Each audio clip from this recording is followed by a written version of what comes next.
Hey guys, this is Judy from Judita Nail Art. Welcome back to my channel, and today I have my weekly nail art tutorial video for you.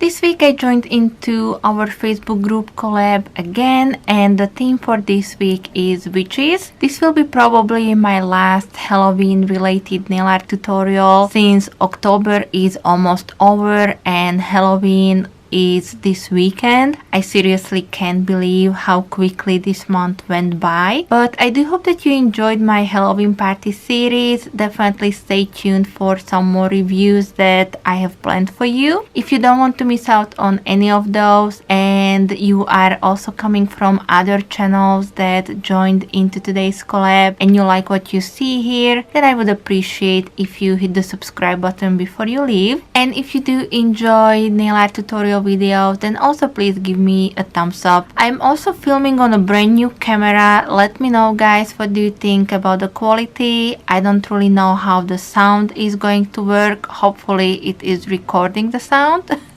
Otherwise I will have to think of a way how to edit this intro. But anyways, I will link for you everything that you need in the description box. That will be including all of the links to the other ladies' videos who joined into today's collab, and at the end of my video you will also find the pictures that were created. This is such a fun theme, and the witches are definitely fun and quirky, so I do hope that you will enjoy my final manicure. Alright guys, if you do have any questions, comments, please leave them for me in the comment section. I would appreciate any feedback on the quality of the video and the sound. And as I said, I will be playing around with the settings for a couple days, week, so I do appreciate your patience while I'm figuring out the settings on this new camera. But as I said, I do hope that you will enjoy today's video. Thank you guys so much for being here today. Continue watching the nail art tutorial portion, and I will be back with some more soon. Thank you. Bye bye.